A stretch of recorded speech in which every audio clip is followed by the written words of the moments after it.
शरीफ घर के छेला इस समय बाबा के पास पैसा नहीं, लड़की भी या तंग करा, लड़की कोई फांसी नहीं देता। दर्शक महानुभाव एक निवेदन है अपने सबकी या चरण में या विनती पात्र चढ़ा रहा है। प्रिय महानुभाव ई जे लड़का विजय कुमार मंडल जे सती के रोल अदा करिया उनका साथ ई सबनी मंडल 10 बरस एक खुंटा पार्टी में बीतेला। प्रिय महानुभाव एक समय लागा के कारण या गंगा कंपनी में कैसेट बनेला हम भाग नहीं लो सकली, एक परमात्मा हमरा पछुआ देला मानव नहीं। एक समय के लगा हम वही समय काठमांडू या सीरियस अवस्था में थे। प्रिय महानुभाव अपने सब मोबाइल में देखे थे बाजार तक के सीन, लेकिन हम और विजय मंडल और ये लड़ाई के पूरा सीन या सपूरा या पूरा सीन दिखाए अपने सबके नजर में।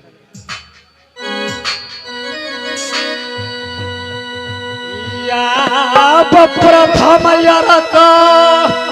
यही ढारई छै बैरागिया छबिया बपिया के ऊपर में छबिया ऊपर में या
समय एक समारोह कोई सामान भी टाइम रही, परंतु न भूख न प्यास, लड़की आवाज लगेला ए बाबा अपने हमरा पैसा दो को जे। लड़की वाली बात बाबा प्रथम आई दानी बस्ती में एला, लड़की तंग करत ताई के हेतु बाबा धौलागिरी बंगाल में भाग रही और महारानी सुगिया सुगेश्वर की डोली फनावे हेतु ऐ समय लड़की आवाज लगेला ए बाबा हमारे नजदीके में घरी वो लड़की एता, लेकिन बाबा धौलागिरी बंगाल में प्रवेश करता।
कत के छली भागल जाय छी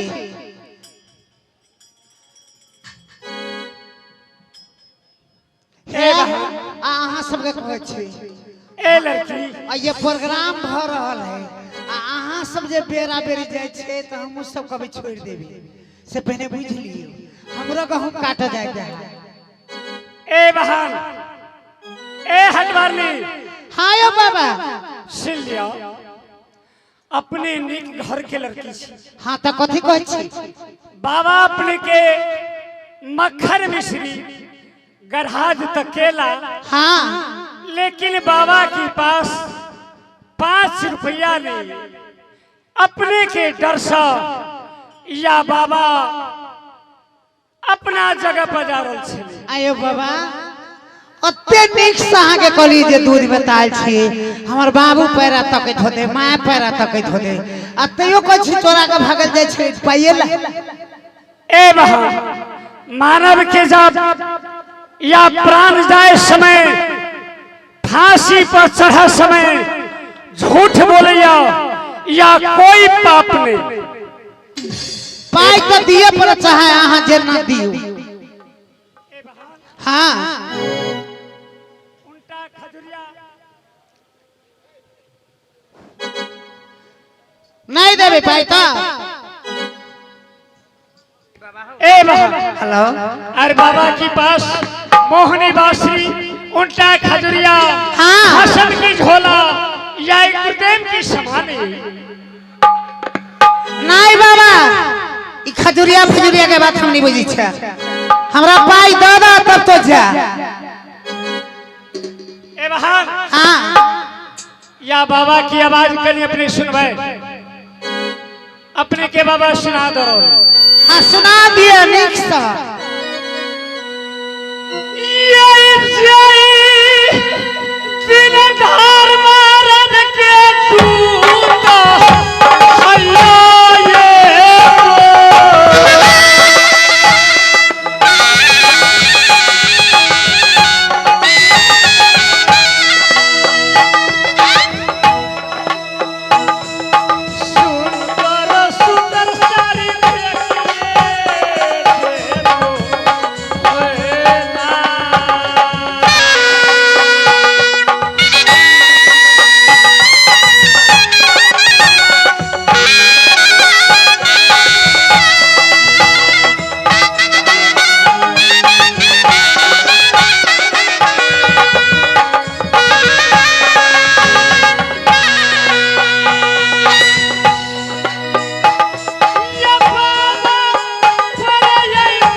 कहिया कहलिएगा बोला पाई तो दीही पर तो जेना दा चाहे जान कलना गाम ने ककरो में नौकरी लाग जिहा ए बहा नौकरी में नहीं फायदा उठता तो भीख मांग दिहा आ भीख मांग जे नहीं देबा तो जते कपड़ा रुपया पैसा छ रुपया गारन से सभे हमरा द दे ए बहा हां अपने के बात हम मानब आई दर्शक में बहुत हमर मां बहन छथिन प्रथम या भागा आई दानी बस्ती मेला एक मेरी बाबा निवेदन लगा रहे यदि मिलाल अपने के बाबा देता यदि नहीं मिलाल धौलागिरी बंगाल से हमें आपस है अपने के मार्केट में पूरा पैसा बाबा नहीं हो बाबा काम हमरा आई हा घुमबा धौलागिरी से तब हमरा आइए ज्यादानी बस्ती में भीख मांग दा चाहे नौकरी लायक दा दिए पड़ता या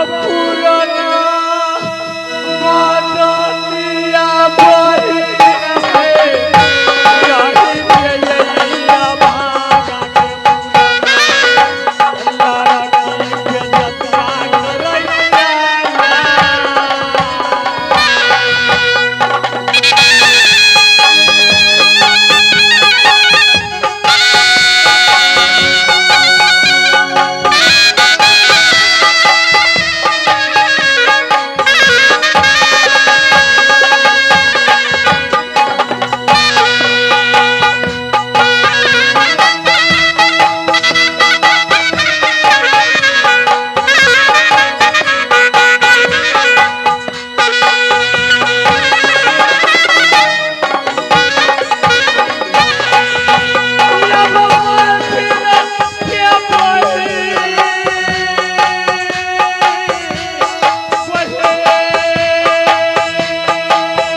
आंगन के लक्ष्मणिया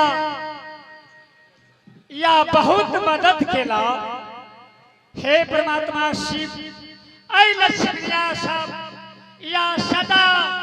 या सुहागवती या बन के संसार में रहे बहुत मदद केला।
पावन धरती पर हमार बहन सब या बहुत मदद केला। हे बाबा कृष्ण जे भी बहन देला और नहीं देला ओ बहन या जीवन में हे परमपिता शिव या सुहागवती बन के रहा अपने दुआ देवे बाबा। हे बाबा कृष्णनाथ, हे बाबा प्रधान, हे प्रभु हमेशा हृदय में अपने के नाम अपना नगर में भी हमेशा रटन करी छी। ए बाबा हायो बाबा शिला बाबा बहुत दूरी जेता। हाँ। अपने पैसा लिया और बाबा के अपने छुट्टी दे दियो। बाबा पाई दो देवी तो चीनी देवी छुट्टी दो देवी अखने या जुग जुग यही सिरहा हटा बराने बाबा जब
हाय बाबा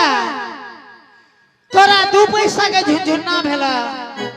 2 पैसा के कपड़ा भेला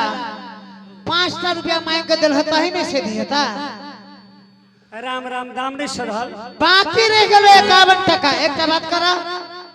तो ऐठन सब दक्षिण महता का 5 मिनट तभी ये दाम सत्ता ए हटवार नहीं हाँ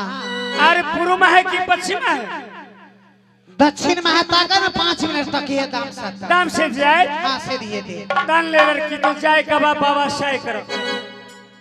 हे भगवान ताही दिन में कली स्वामीनाथ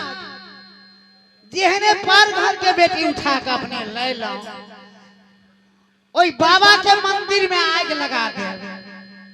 ओई बाबा के बजर खसा दे अहाँ के जेहे मन छला देखिए हमरा गौना करा कर ले लो ताई द्वारे नकली रूप छोड़ का असली बनेलो असली बना के नकली बनेलो आई माया बाजार में लो अब इस समय में नकली रूप छोड़ का असली बना रहल छी ताकि रास्ता घेर के बैठ रहा कते जाए नहीं देव लौटा के अपना दक्षिण शहर में ला जाए जेहने माय बात कहे छला नगर समाज बात कहे छला तेहने आइ दिन से कहत नहीं लिया इस समय में नकली रूप छोड़ रहल छी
अब अपने मने आयता अपने मने कहता चलब घर लुटा के ला जाए माँ अत्ते बात कहे छला अपने कहता सामने में राखा बोलिए रास्ता घेरने ठहरा छी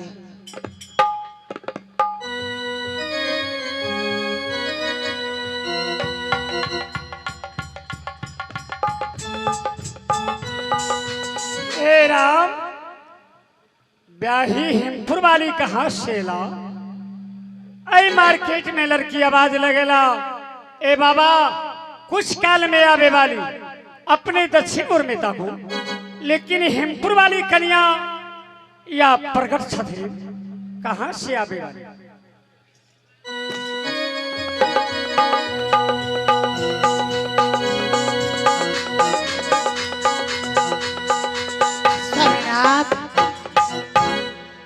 कहाँ जा रहे थे अपने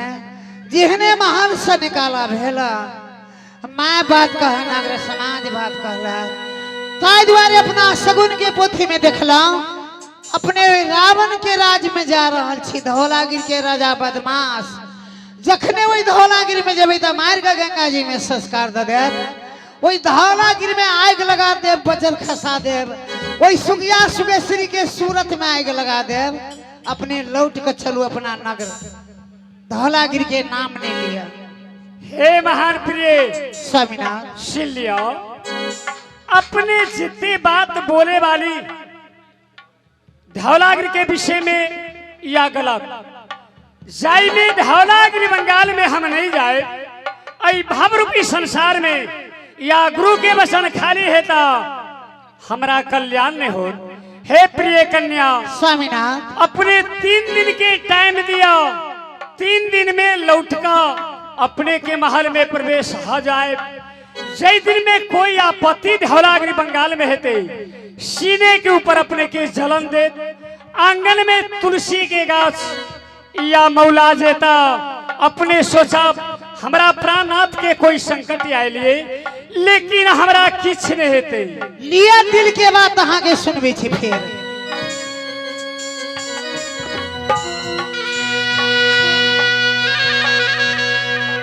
स्वामीनाथ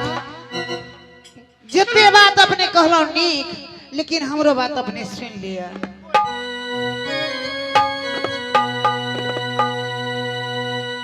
जीवा बिना देह नदी बिना बारी तासे नाथ पुरुष बिना ना। स्वामीनाथ जय नदी में जल नहीं वो नदी बेकार, जय मानव के देह में जीव नहीं वो मानव बेकार, जय पति के साथ में पत्नी नहीं वो पति बेकार। भमरा व्याकुल मधु बिना कोयल बिना बसा, हम धन व्याकुल स्वामी बिना जानत है सब लोग। हे प्रिय नारी स्वामीनाथ अपने के वचन सही है। जाई समय पुरुषोत्तम श्री राम बनस की चलेमान भेला, वाई समय माँ जनक जाननी या जानकी प्रश्न केला। जीव बिनु देह नदी बिनु बारी, तासे नाथ पुरुष बिनु नारी। के हे नाथ जाई नदी में जल नहीं नदी बेकार, जाई शरीर में जीव नहीं ओ शरीर बेकार, जाई लड़की के एक या पति नहीं ओ लड़की के जीवन बर्बाद। हे प्रिय कन्या प्रश्न तो सही है, लेकिन 3 दिन कोई बड़ी बात नहीं। बड़ी बात तो नहीं है, लेकिन दिन के बाद फिर अपने के सुना रहे थे।